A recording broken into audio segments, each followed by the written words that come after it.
Bueno, pues buenas tardes a todas y a todos. Hoy estamos grabando nuestro primer directo con público del podcast Al Fresco. Estamos en el pueblo de Almendral y para nosotros, Javi, ¿verdad? Hoy es un orgullo total inaugurar estos Al Fresco con público en un pueblo como Almendral, con esta gente pues tan salá, en el hogar del pensionista.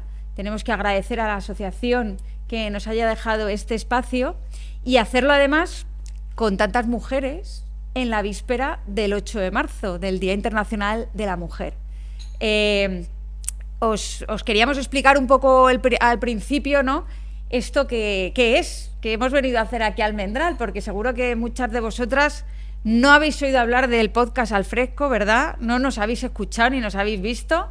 Bueno, pues hoy cuando lleguéis a casa os metéis en el YouTube y ponéis Al Fresco y os van a salir pues los episodios, que este es el 20º episodio, llevamos ya 20 episodios hablando de cuestiones de Extremadura, porque nos dimos cuenta en un momento dado que, bueno, pues que escuchábamos muchos podcasts que se hacen ahora, muchos programas, pero que todos se hacían de la M30 de Madrid para adentro y hablaban de los temas pues que le importa a una España que estaba muy urbana, pero había muchos temas que no se tocaban, que afectaban a Extremadura y que solo los íbamos a hablar si hacíamos un podcast desde Extremadura, que teníamos que abrir los melones, como se dice, de la periferia, y nuestros melones pues a veces son otros.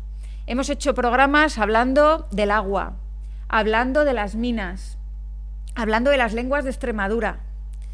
¿De qué más hemos hecho programas, Javi? Pues de todo un poco. ¿De qué no hemos hecho un programa, no? Diría yo. Bueno, nos quedan muchas cosas por tratar, ¿no? El último ha sido pues con Ahmed, el imán de la mezquita de Badajoz, ¿no? Para hablar un poco pues de la religión musulmana y que nos hablara de esta islamofobia que está creciendo y de cómo lo viven ellos. También hemos tenido un podcast... A un cura, a Ángel Chapinal, de Cáceres, de la ciudad de Cáceres, hablando también sobre la inmigración y sobre la Agenda 2030 y sobre, bueno, pues muchas cuestiones que están muy en boca de todos ahora. Entonces, queríamos hacer un podcast en torno al 8 de marzo y qué mejor sitio que juntarnos pues con una asociación de mujeres, con mujeres rurales en un pueblo del sur de Badajoz. Entonces, que estamos muy contentos, eso os tiene que quedar claro, que estamos muy satisfechas de estar hoy aquí en Almendral. Y que esté saliendo bien de momento. Y que aunque vamos con un poquito de retraso, porque os hemos dicho que esto se grababa a las 6:30 y ya son las 7, pero habéis visto que montar todo este tinglao, aunque son 4 cosas, pero lleva su tiempo y su entretenimiento. Bueno, pues hoy veníamos un poco a hablar del 8 de marzo, ¿verdad, Javi?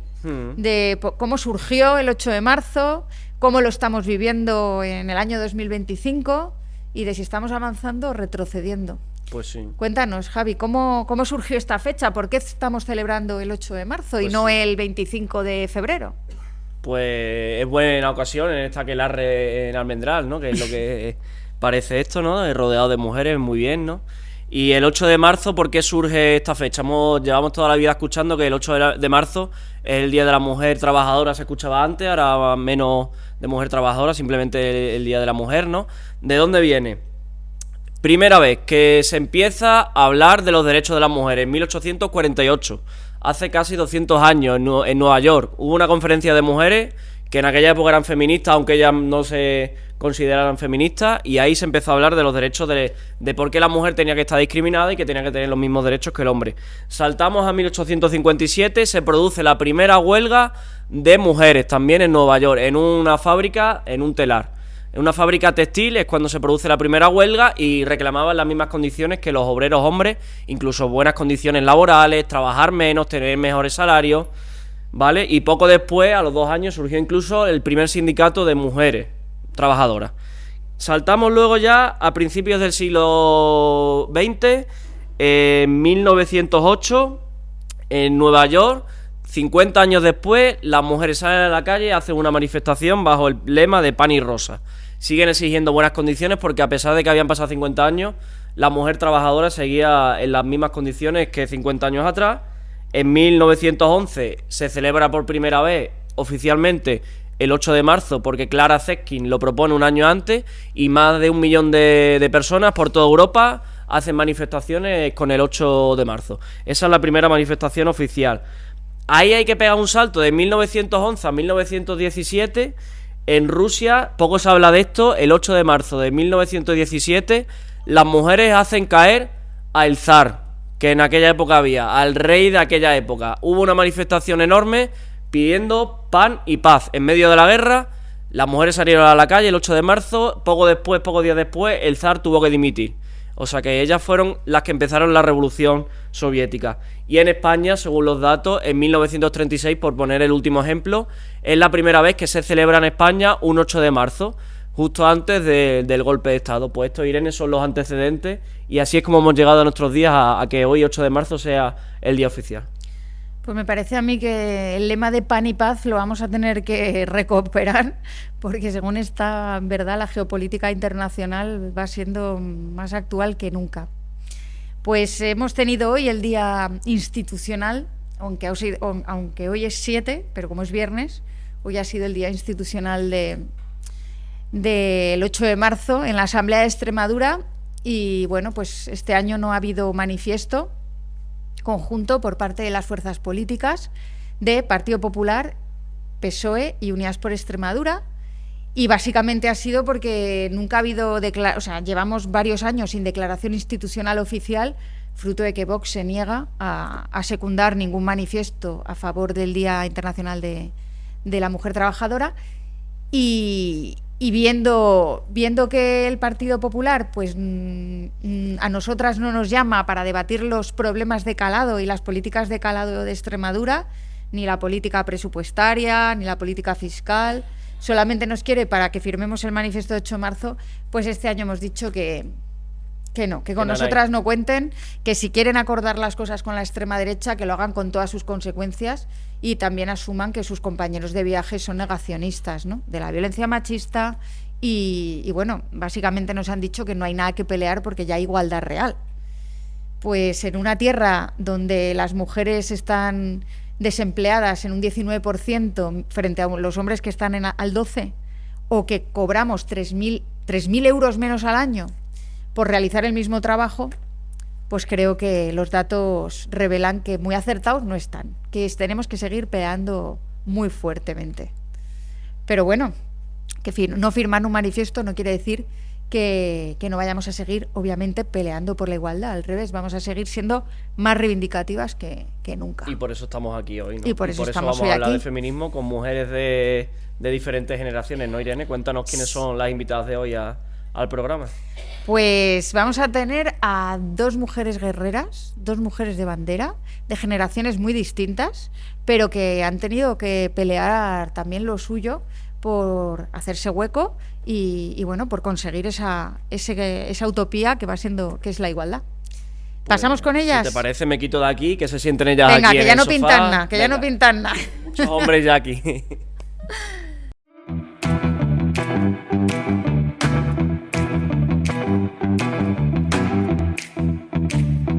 Bueno, pues es un placer sentarnos aquí al fresco en este hogar del pensionista de Almendral con estas 2 mujeres guerreras y de distintas generaciones, pero que yo creo que comparten un objetivo común, que es el de pelear, luchar por dejarnos un mundo mejor, ¿verdad, Felisa? Y por la igualdad entre hombres y mujeres también. Sí. Déjame que te presente primero, para que la gente sepa que Felisa Blanco, almendralense, es una de las primeras mujeres que fue alcaldesa en la transición en este país, la primera de Almendral. Y ahora además no ha parado de pelear, sigue en la asociación de mujeres de aquí de Almendral, de secretaria. No, de secretaria no, cago en la leche. Ya no. Bueno, pero sigues en la asociación, ¿verdad? Sí, de pensionistas, sí. Y haciendo ahí mucha labor, muy necesaria. Y Alicia es de Guareña, obviamente no tiene la trayectoria vital que tiene Felisa, pero es una mujer joven que lleva también lo suyo peleando y militando en el activismo feminista y nos parecía muy importante juntaros a las 2 y ver pues estas 2 visiones, ¿no?, de la vida. Felisa, cuéntanos un poco. Bueno, pues yo me llamo Frisa.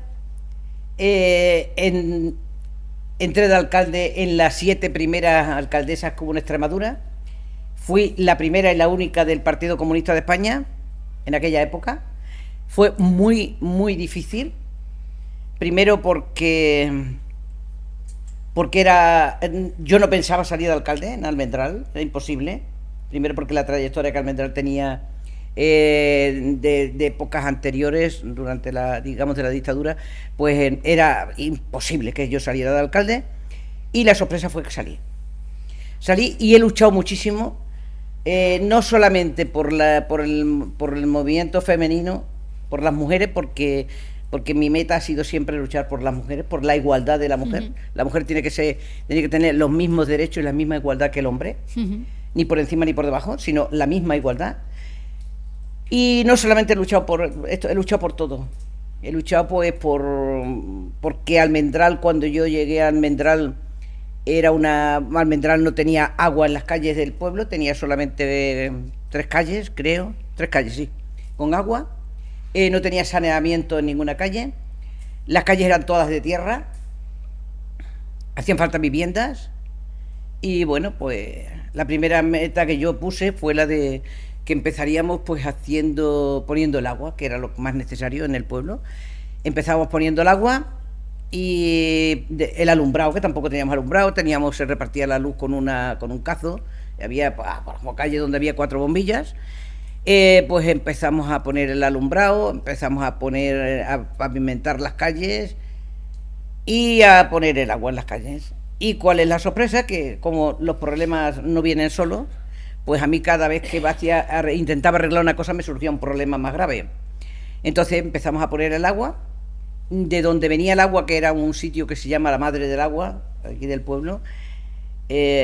Primero que era mucho peor que esta que estáis bebiendo ahora mismo, porque era un agua muy caliza, pero no había agua para el pueblo.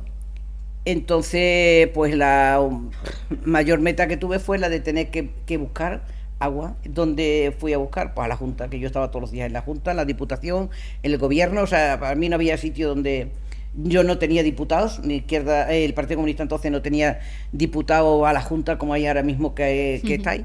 Dinero no había.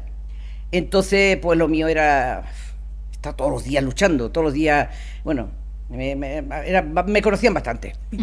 Bueno, pues el problema grave que nos surgió uno de los graves que nos surgió fue el del agua, que pues empezamos a poner el agua y no teníamos agua. No teníamos agua y me fui a la Junta de Extremadura y fui a hablar con él, entonces que era consejero, era Juan Serna, gran persona. Que le mandamos un saludo pues desde aquí al amigo Juan. Si nos ve, Juan, gracias por lo que hiciste por mí. Nos ve, yo sé que nos ve. Bueno, pues gracias, Juan, de verdad que siempre te recordaré, porque cuando fui, estaba todos los días dándole la vara. Allí, Juan, que necesitamos agua, Juan, por favor, que no tenemos agua. Me mandó a hacerme sondeos, me hicieron varios sondeos de agua. Los sondeos no daban agua. Y ya el hombre estaba tan cansado de verme que me dijo, me la voy a quitar de encima. Si me estás viendo, Juan, sabes que es verdad lo que estoy diciendo. Y dice, mira, Felisa, la única solución es hacerte un pantano. Busca un sitio y te hago un pantano. Y me vine para Almendral. Y yo dije, lleva conmigo un chaval que ha sido mi secretario particular, un funcionario del Ayuntamiento, Curri, el cual se ha portado conmigo de maravilla siempre. Y digo, Curri, tenemos que hacer un pantano. ¿Y dónde? Teníamos un veterinario y me dice, oye, ¿y por qué no lo hacéis en Las Arillas? Y me quedé mirando y le digo, ¿cómo has dicho? Pues si Las Arillas es una ribera que es como un plato de llano y encima en verano se seca. Dice, no, si yo hablo de Las Arillas de Nogales. Yo, ¿qué? Dice, sí, en Las Arillas de Nogales es el sitio clave. Llamé al secretario de Nogales, que además era de familia de Curri, y le digo, oye, me han dicho esto. Dice, pues mira, en tiempos de la República creo que se intentó hacer un pantano. Y digo, búscame los papeles, por favor, búscame todo lo que tengas ahí para el pantano. Y él me los buscó. Y cuando ya me dijo, Batí, tienes que buscarme 8 pueblos. Y para ti, porque para ti sola no, pero si buscas 8 pueblos y buscas un local, un sitio donde hacerlo, yo te hago un pantano y tienes agua. Llamé a 8 pueblos de alrededor Y todos estuvieron de acuerdo, hicimos una reunión en el ayuntamiento y todos de acuerdo, porque todos tenían el mismo problema, teníamos el mismo problema, todos los problemas que teníamos eran iguales porque los pueblos estaban todos iguales. Y me acuerdo que tomamos los acuerdos y ya me voy con los acuerdos a la Junta y digo, Juan, vengo a verte. Y me dice, ¿qué pasa? Digo, que me dijiste que si te traía un sitio para hacer un pantano y 8 pueblos que tuvieran el mismo problema que yo, que tenía Almendral, que tú me hacías el pantano. Y dice, sí. Y me mira diciendo, esto. Digo, pues toma, ahí tienes el proyecto, un anteproyecto de pantano y los 9 pueblos. Ole. Creo que alucinó en colores. Yo creo que digo, bueno, yo ya te he cumplido lo que tú me dijiste, ahora tú tienes que cumplir con el pantano. Y me lo hizo. Hizo un pantano y gracias a él, hoy hay 12 pueblos que están viviendo del pantano de esto. No tenemos problema de agua, tenemos una cantidad de agua tremenda. No ha habido problema. Pues eso es muy importante en estos tiempos, ¿eh? Pero es que no era solamente eso, es que teníamos las calles del pueblo que eran de tierra.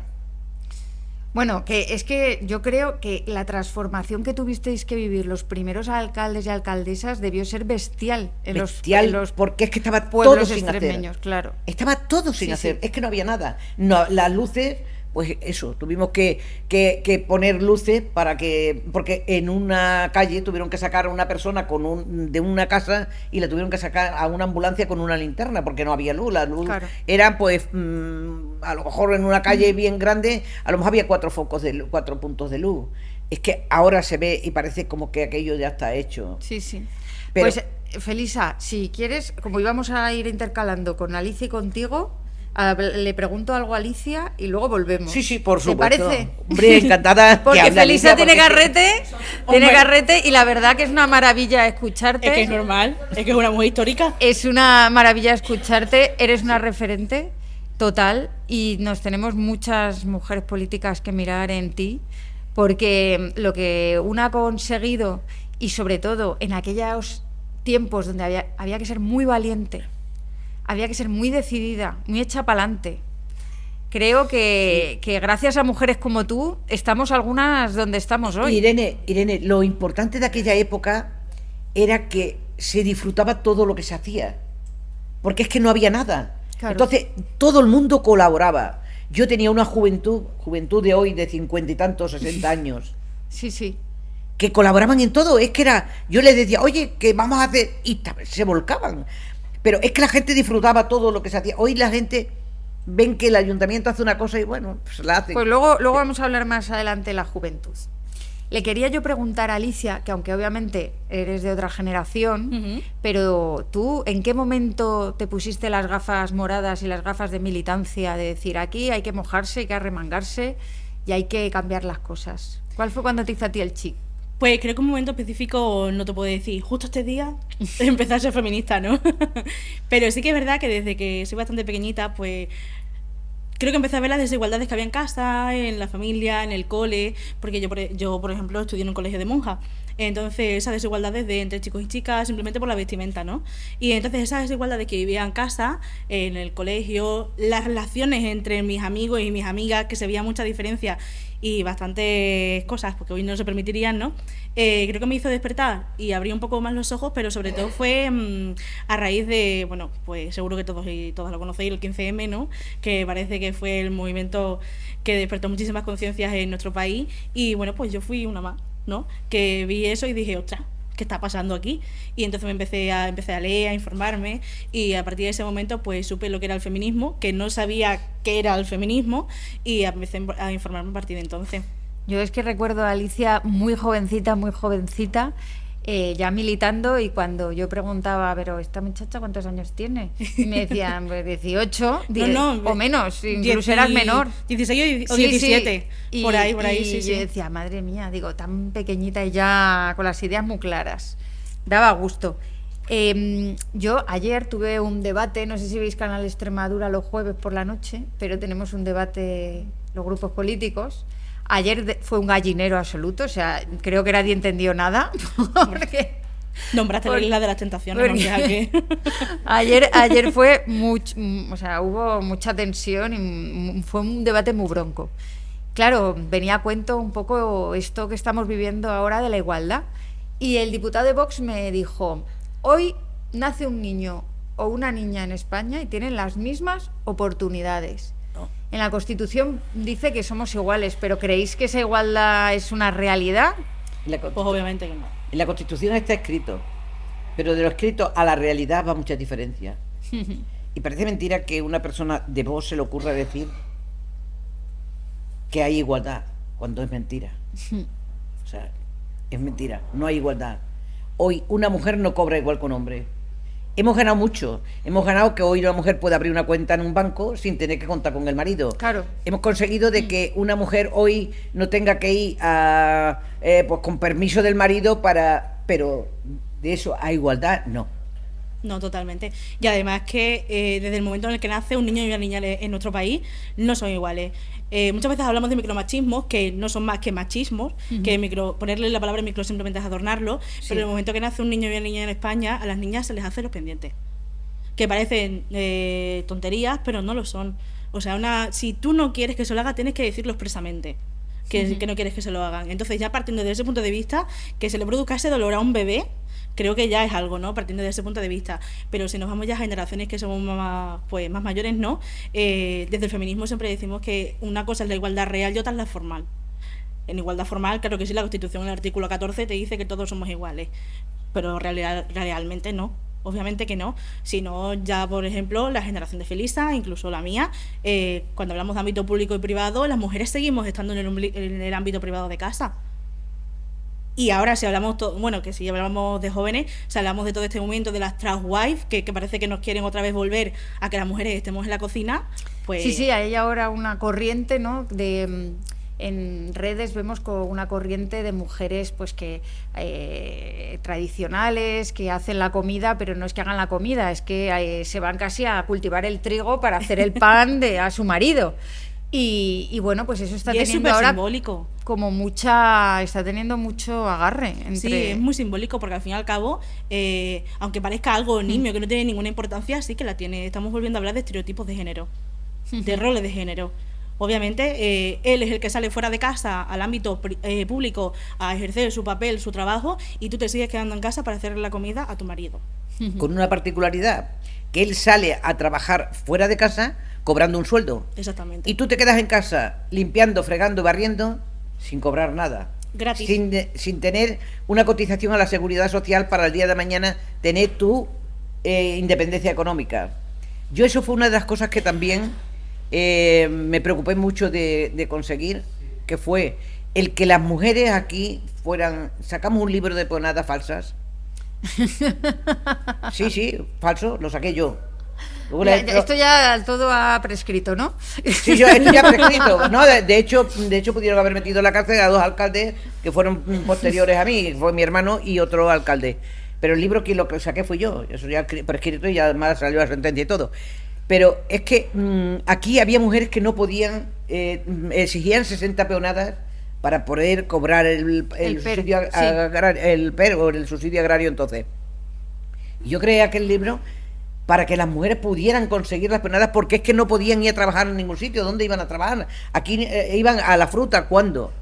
Si es que no había ni medios para poder. Y así conseguían las peonadas, y muchas mujeres hoy día que están cobrando aquí en Almendral, ya mujeres de 65, 68 y 70 años, que están cobrando gracias a aquel libro que sacamos, que consiguieron las peonadas, aunque luego lo denunciaron y tuvimos que quitarlo, pero bueno, ya tenían una base.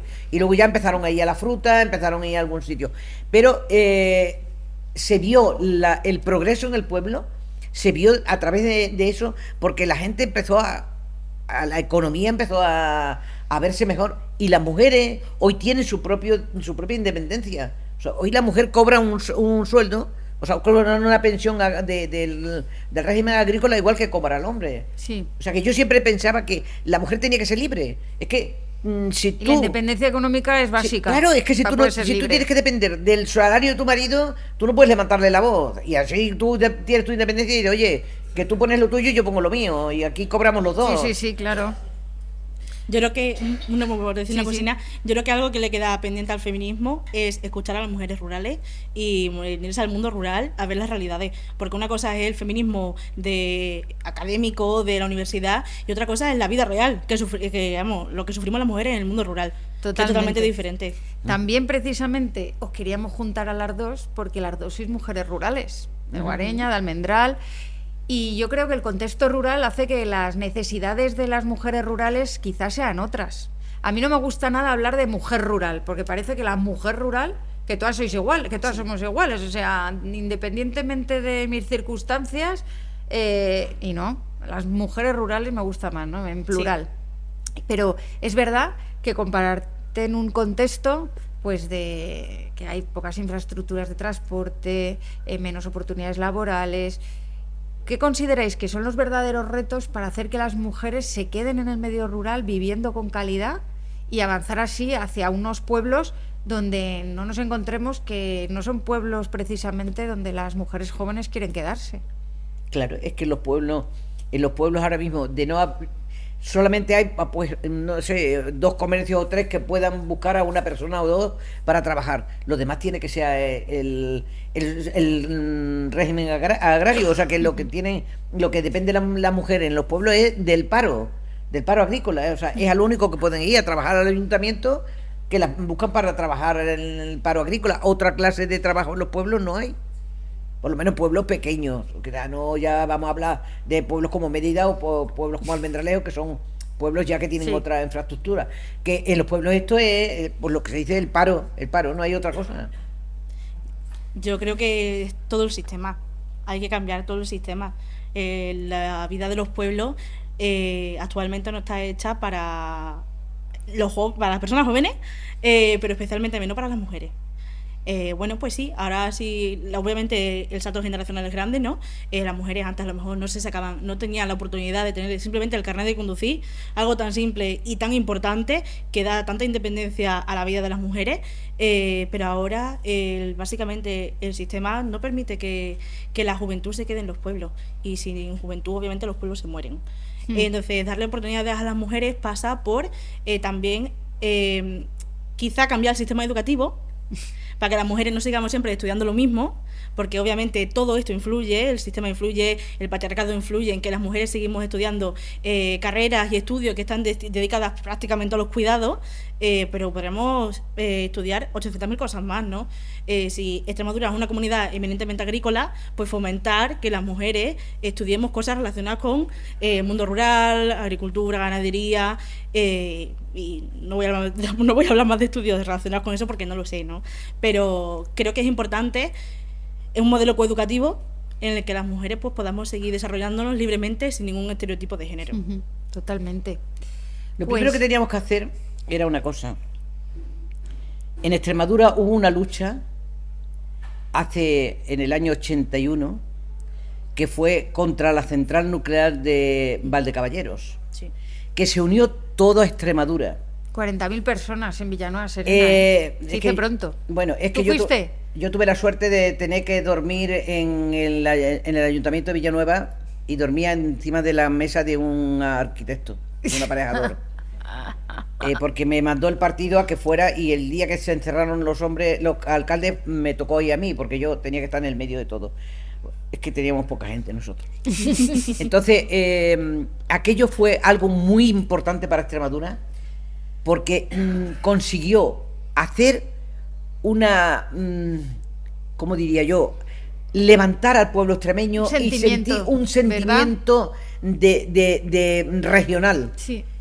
La pena fue que después, cuando el PSOE ganó las elecciones, aquello Dijo OTAN, no de principio. Sí, se fue desmoronando, y aquel sentimiento extremeño que surgió de toda Extremadura, aquello se tenía que haber empleado en haber reivindicado mucha más infraestructura para Extremadura, como empresas Es una pena que hay aquí la cantidad de fruta que tenemos en Extremadura y que la mayoría de ellas no se Sí, no se transforma. no se transforma en Extremadura, se manda afuera. El arroz que tenemos, con el arroz que tenemos, que se transforme Y fuera. el tomate. Muchas cosas de Y estas tantas cosas. Nosotros tenemos que haber luchado por. Yo envidio cuando hablan de los catalanes, ellos luchan por lo suyo. Es que nosotros no tenemos el sentimiento de extremeños, o sea, de luchar por lo nuestro. Nosotros teníamos que luchar por decir, no señor, de aquí lo nuestro no se mueve y se tiene que elaborar aquí en Extremadura. Aquel sentimiento, a mí me da mucha pena recordar aquello, porque aquello se levantó Extremadura, es que parecía imposible el sentimiento que se creó contra. De hecho, se paró y no salió para adelante la central. A mí me hubiera encantado vivir esa época, Felisa. Me hubiera encantado, porque me ha tocado vivir otra en donde parece que ahora defender que se cierre Almaraz es defender que estás en contra del progreso de Extremadura. Cuando es todo lo contrario. O sea, hace 40 años defendíamos que no queríamos industrias contaminantes. Pues ahora precisamente Almaraz supone que somos un cementerio nuclear. Después de 40 años nos hemos dado cuenta que ni la energía se queda aquí, porque se la llevan a Madrid, se la llevan a otros territorios, pero ni siquiera los impuestos. Que es que yo no me canso de decir, Iberdrola, que es una de las dueñas de Almaraz, en el País Vasco, en Euskadi, deja al año 5.000 millones de euros. ¿Sabéis cuántos kilovatios tiene instalados de potencia de eléctrica? 150. ¿Sabéis cuántos tiene instalados en Extremadura? 5.000. Aquí deja 500 millones. Allí 5.000 y aquí 500. Y aquí 5.000 kilovatios y allí 150. O sea, es un robo absoluto. Y defender ahora mismo la continuidad de Almaraz es seguir defendiendo el expolio, el saqueo, el colonialismo de estas grandes empresas que siempre han pensado que Extremadura es un sitio donde venir a arrasar. Y yo creo que tiene que llegar ya un momento en el que nos levantemos, digamos, hasta aquí. Sí, nosotros cuando de Caballeros, el pueblo extremeño se levantó y dijo que no queríamos ser nosotros me acuerdo que se creó una comisión de alcaldes para ir a hablar con el ministro de entonces no me acuerdo cómo se llamaba, el que era ministro de la UCD, y me acuerdo que estábamos por el Partido Comunista, estaba el alcalde de ¿Tu pueblo de por aquí? no, de un pueblo de los regadíos de Don Benito, cerca de Don Benito, un pueblo Zurbarán, Valdivia. De Valdivia, el alcalde Manolo, el alcalde de Valdivia.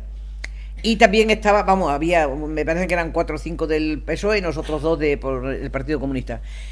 Y me acuerdo que el alcalde de Santa Amalia, cuando dijo el ministro que que cómo era posible que hubiera, que por qué no queríamos nosotros una central en la central de Valdecaballeros, que que eso era un beneficio, que no se va. Y pues en Madrid no lo han puesto. Sí, bueno. Y en País Vasco tampoco. Sí, y este hombre le contestó una cosa que a mí siempre me hizo una gracia tremenda, que le dijo: oiga, señor ministro, ¿usted tendría una bombona en su casa y permitiría usted que su vecino estuviera friendo los huevos en la suya? ¿A que no? Pues eso decimos nosotros. Nosotros no queremos una central en Extremadura cuando ya tenemos una, no queremos otra, para que la energía que se produzca en Extremadura se la lleven a otro sitio. Además, es que... Y la verdad es que aquello fue una anécdota curiosa, pero que era real. Nosotros tenemos más energía de la que necesitamos, mucha más de la que necesitamos. Y es una pena que se estén llevando esto. Y lo que fue una pena fue que aquella unión, aquel sentimiento extremeño no se hubiese seguido potenciando cuando es que era algo, fue un sentimiento muy grande, muy grande. Aquello fue muy importante para Extremadura y fue una pena que aquello se quedara en...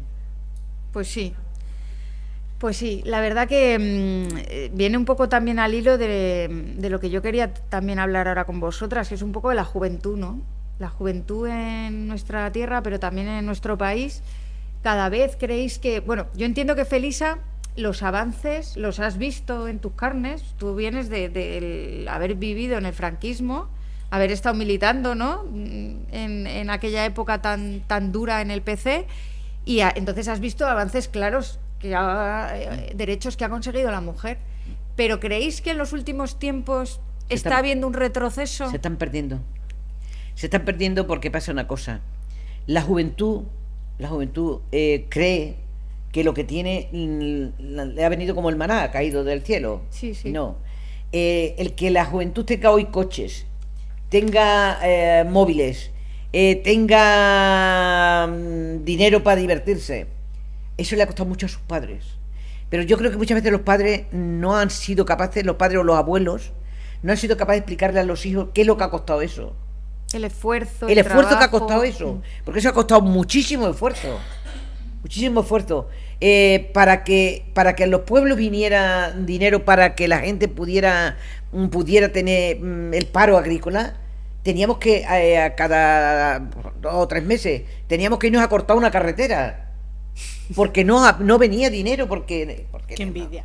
y teníamos Ya, que vamos ir, teníamos que irnos a Ahora cortar no. una carretera. Ahora no cortamos nada. Sí, bueno, teníamos que irnos a cortar una carretera. Por eso digo que es que la gente joven no sabe el esfuerzo que ha sido. La gente joven, por ejemplo, en Almendral pasa por la calle y ve que muy bien, oye, ¿y por qué no ponen esta calle de azulejo y de terrazo? ¿Y por qué no le ponen no sé cuánto? ¿Por qué no?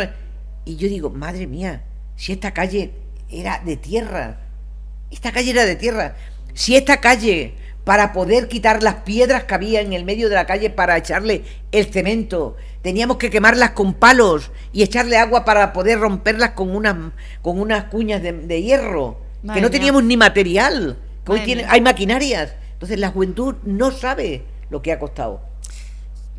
Ali, ¿tú Sí. piensas que lo mismo? Sí, Que- yo, vamos, siempre se dice, ¿no?, que un pueblo que no conoce su historia está condenado a repetirla. La juventud no nos conoce la historia de España y mucho menos de la dictadura y de la transición. ¿Qué opinas?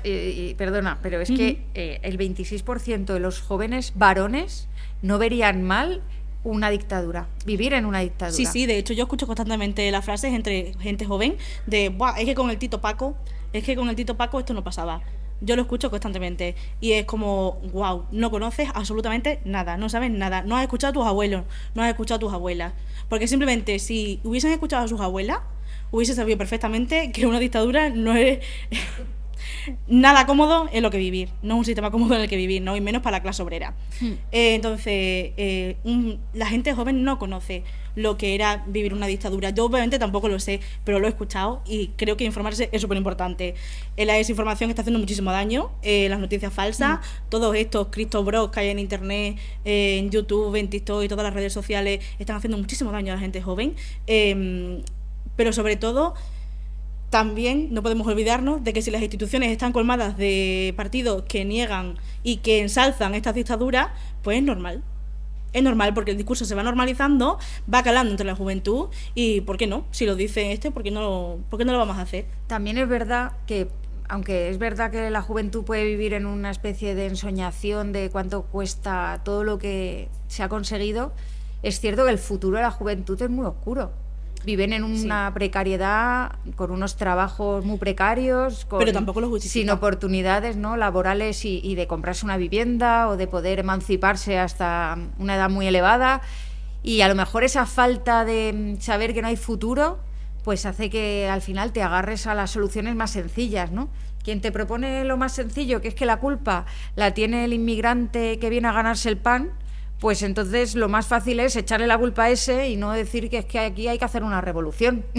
Sí, pero si por ejemplo hablamos de igualdad, hoy creo que ha sido el último estudio que ha salido, que decían que, no me acuerdo si eran 4 o 6 de cada 10 hombres pensaba que con el feminismo se había llegado demasiado lejos. Sí, sí, sí. Entonces, yo también creo que tenemos que echarnos una mirada crítica a ver que hemos hecho algo un poquito peor o quizá darle la vuelta al discurso desde el feminismo para ver qué está pasando en este sentido, pero está calando mucho todo esto que veníamos hablando de que las mujeres, o sea, que el feminismo ha llegado demasiado lejos. ¿En qué? En buscar una igualdad real, en buscar que las mujeres podamos ser libres, independientes, tengamos derechos y podamos reivindicarlos. Porque Pero vosotras creéis, porque yo hoy se lo escuchaba a la presidenta Guardiola en su discurso, ¿no?, que la igualdad a los hombres no les tiene que asustar porque la igualdad hace que el mundo sea más justo. Digo, sí, claro, pero al final al hombre le estás diciendo que le estás quitando privilegios. sí, claro. O sea, los hombres están notando que los subprivilegios que tenían, entendiendo que la mujer era un objeto, que la mujer estaba ahí para servirle, que la mujer tenía que estar en casa criando mientras él estaba trabajando o haciendo lo que quisiera, ¿no? pues al final esos avances que estamos consiguiendo y que estamos reivindicando están poniendo en una tesitura a los hombres que tienen que asumir que la igualdad les va a quitar privilegios. Y eso es doloroso también. Sí, ¿no? claro que sí. Con lo cual decir que la igualdad para todos es chachiguay, pues no. Unos van a tener que hacer esfuerzos por entender que quizá tienen algo que no les corresponde, ¿no? Totalmente. ¿No estáis de acuerdo en eso? Sí, por supuesto. Pues me alegro. Porque yo cuando lo ha dicho la presidenta digo, no, eso no es así del todo, yo creo. Y que no todo es tan sencillo, obviamente. Claro. No todo es tan Pero, sencillo. pero yo es que creo, yo culpo mucho a las personas mayores, a los abuelos, más que a los padres, a los abuelos, porque yo creo que cuando la gente joven dice que con la dictadura se vivía mejor, es porque los abuelos no les han dicho cómo vivían. Los abuelos no les han dicho que no podían comprar 1 kilo de azúcar, compraban una peseta de azúcar. Los abuelos no les han dicho que cuando había 4 o 5 días o 15 días lloviendo, no había un jornal. No se cobraba y punto. No se cobraba nada. Hoy está lloviendo, malo esté bueno, hay un subsidio, hay un paro obrero que está funcionando. Yo creo que muchas veces quizás haya sido por vergüenza de decir, ¿cómo le voy a decir a mi nieto todo lo que pasaba? Las necesidades que yo he tenido? Es como si no sé, como si rebajara a mi nieto y mi nieto se cree más importante de lo que eso. Yo creo que había que haberle dicho la realidad a la gente. Es decir, oye, con una dictadura pasa esto. Tú no tienes libertad para ahora mismo que te pare un guardia civil, te pega 2 bofetadas y te quedas con ellas. Y no le puedes contestar como le contestas hoy. Tú no le puedes contestar al alcalde como le hablas hoy al alcalde. Tú te llegabas al alcalde a la escuela cuando yo estaba en la escuela y te tenías que poner de pie. Hoy va el alcalde a la escuela y es uno más. Tú llegabas ahora mismo, el cura en el pueblo era quien mandaba en el pueblo, y si el cura te eso, tenías que besarle la mano. La juventud cree que eso no es así. La juventud cree que la dictadura es lo que tienen ellos ahora. Y eso no es.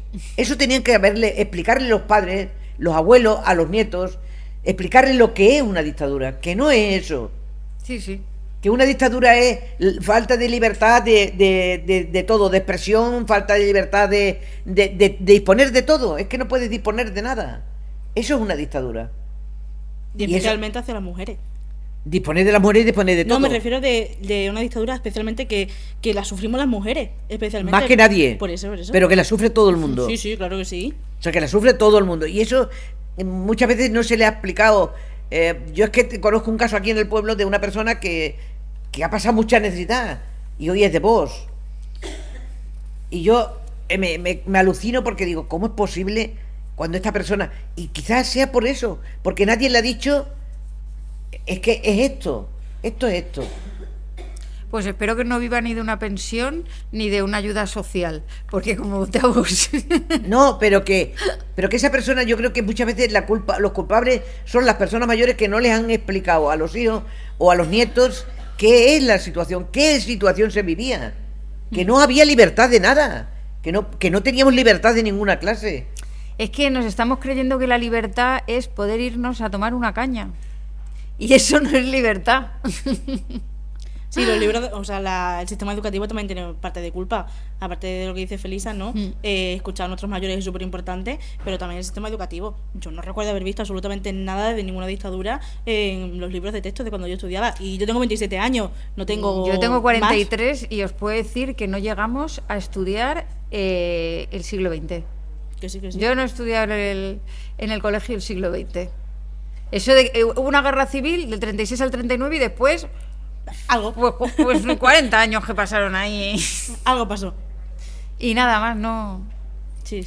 Yo tengo 76 y sufrí bullying por la profesora que tenía porque mi familia era de izquierdas. No me digas. O sea que eso es una dictadura. Eso es lo que la gente joven no sabe. Es que quienes lo habéis vivido... Por eso digo que es una pena que la gente joven... Yo a mí cuando ayer en un programa de televisión oí una cosa de estas y me hizo mucha gracia porque digo, es verdad, todo lo que están diciendo de lo que es una dictadura. pues Es una verdadera pena que la gente joven se deje perder lo que tiene, que luchen por tener mejor, porque a nosotros, si piensa la gente joven que a nosotros, a los trabajadores, a los intelectuales, porque es que el capitalismo no es el que tenga una carrera de abogado, tenga una carrera de médico, tenga una carrera, o sea, un licenciado. No, es que el capitalismo es algo más fuerte. Y el capitalismo a esa gente también la quiere subyugar. O sea, que no piense esa gente joven o ese pequeño empresario que tiene pues unas tierras y cree que bueno, que le está viniendo dinero de la Comunidad Económica Europea y que bueno, y que eso es... No, eso nos ha costado luchar porque vengan esas cosas. Y esa gente, el capitalismo brutal, el capitalismo del Trump, del otro, de esos grandes capitalistas, a esos no los quiere tampoco, esos también los quiere subyugar. Sí, o sea, sí. que no piensen que esos se van a escapar, que no. Una dictadura a esos también los va a subyugar. Totalmente. Que no es solamente al obrero que vaya a coger fruta o vaya a la vendimia, no. A esos otros también los va a subyugar. O sea, que no pensemos que una dictadura va a venir solamente para los que no tenemos nada. Yo ya soy pensionista. Tiene que poner una cosa que... bueno, espérate, Felisa, que mira lo que ha hecho el Milei en Argentina con las pensiones, que se las ha cargado. Que hay que tener mucho cuidado cuando uno defiende ciertas posiciones políticas. Yo me daba mucho coraje ver imágenes de argentinos diciendo no sabíamos que iban a hacer esto, no sabíamos que la motosierra Sí. no se la iban a aplicar a los de arriba, Sí. sino que se la iban a aplicar a los de abajo. Sí. Pero es que estamos ahora viendo que pues Milei, Trump, Sí. estos poderosos, grandes millonarios poderosos, no sienten la Eso. patria como el bien común hacia los demás, sino es solo el beneficio Suyo personal Ellos no buscan... de sus empresas Claro. y todo lo demás sobra. Claro. Y estamos ahora mismo en un mundo más complicado Eso de decía, lo que... eso decía un día que me hizo mucha gracia verlo a un americano que era descendiente de Colombia y decía que jamás pensó que él iba a votar a Trump y que Trump iba a echar a los colombianos de esto. Bueno, pues no te engañó, te dijo lo que iba a hacer. O sea, que no nos sintamos engañados, que sepamos que lo que va a ocurrir es esto. Sí. Y que no pensemos que lo que digo, que porque yo sea médico, a mí va a venir una dictadura y a mí como médico me va a eso. A ti como médico te van a subyugar más que esto. Que tú tienes que luchar porque haya una seguridad social mejor. Eso es estupendo, vamos a luchar todos. Pero que no pienses que una dictadura te va a venir a beneficiar a ti como médico, no. Exacto. Pues chicas, ha sido un placer de verdad sentarme al fresco y con vosotras, compartir una charla sobre un tema tan importante, ¿no?, para las mujeres como es avanzar en igualdad, hacer esa revisión histórica de desde dónde venimos, qué hemos conseguido, cuánto nos queda por avanzar y sobre todo señalar los obstáculos y por qué no decirlo, los enemigos que tiene el feminismo, que son muchos y que se destapan la cara, y eso también es importante, que vayan a cara descubierta, ¿no? Recuerdo la primera vez que fui a una reunión del movimiento femenino. Fue pues un año, me parece, después de la muerte de los abogados de Atocha. Y estuve al lado de donde fue la muerte de los abogados de Atocha. O sea que desde entonces, fíjate si se viene luchando Mucho. por el movimiento femenino. Sí, ¿Cuántas mujeres han luchado y cuántas mujeres se han quedado en el camino. el camino luchando por esto? O sea, yo digo a la juventud que por favor que luchen, que no se pierdan lo que tienen, que como lo pierdan no lo van a recuperar, que no se lo ha dado nadie, que lo han conseguido sus padres y sus abuelos luchando y que nosotros no nos va a regalar nadie nada. Nosotros lo que necesitemos lo vamos a necesitar, lo vamos a conseguir luchando. Si nosotros no luchamos, no nos lo va a dar nadie. Los poderosos, el Trump, el Milei, el otro de inteligencia virtual. El Elon Musk. El Elon Musk ese que quiere hundir ahora la nave espacial esa que hay. Estos no se van a preocupar ni por los pequeños campesinos, ni por los pequeños industriales, ni por la cultura. Esa Nada. gente no quiere la cultura porque un pueblo culto siempre se ha dicho que es un pueblo libre. Y entonces esa gente no se van a preocupar. Que por favor la juventud, que no se deje perder lo que tiene, que ha costado muchísimo conseguirlo, y que sigan luchando por lo que tenemos. Que como nos lo quiten, de verdad, es una pena. Sí, señora. Es una pena. Ali, ¿quieres decir algo? ¡Ole, ole!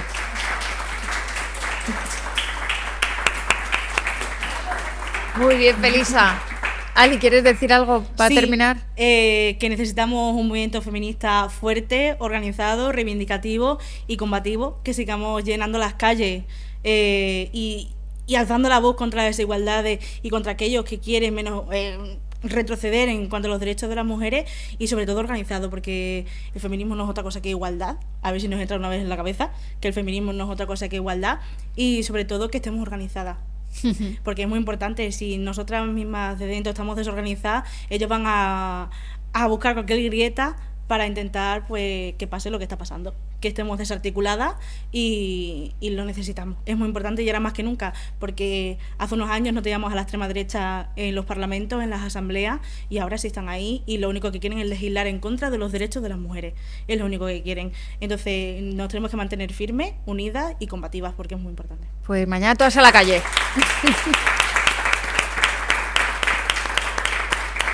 Muchas gracias por invitarnos. No, pero pues gracias Muchas a vosotras. gracias. Y la extrema derecha no lucha solamente en contra No, claro. de las mujeres. Pero como estamos lucha hablando de igualdad, en por contra eso. de todo el mundo. Total. Sí. Nada, pues bueno, pasamos a la siguiente sección. Extremeños y extremeñas hacen cosas. A ver con qué nos sorprenden.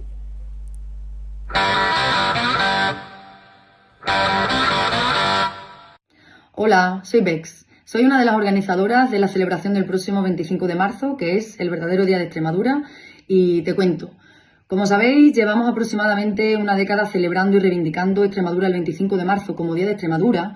¿Y por qué ese día? Pues porque es una fecha muy significativa para nuestra historia como pueblo extremeño trabajador. Es una fecha que ha sido silenciada hasta el momento por los poderes de antes y los actuales, y es por eso que es necesario rescatarla, porque nos enseña que podemos cambiar las cosas, que podemos romper con nuestras cadenas y sobre todo que podemos tomar las riendas de nuestro destino. Aparte, no hay que olvidar que el 25 de marzo de 1936 casi 80.000 jornaleros y yunteros se levantaron para ocupar más de 3.000 fincas en la región al grito de "la tierra para quien la trabaja". Así que, ¿cómo lo vamos a celebrar este año? Pues será el próximo 22 de marzo en Los Santos de Maimona, en la fábrica de toda la vida, y comenzaremos por la mañana sobre las 10 con una charla debate sobre la problemática de acceso a la vivienda. Luego Álvaro Marín presentará su trabajo sobre el 25 de marzo y finalizaremos la mañana con una ponencia sobre el 50 aniversario de la reforma agraria en Portugal, donde contaremos con compañeros portugueses que participaron en la experiencia. Aparte habrá comida popular, entrega de premios 25 de marzo, bingo musical, ludoteca y por la tarde conciertos con bandas como Marmarrachas, Canchalera, Olvidados, 26H y ADA. ¡No os lo perdáis!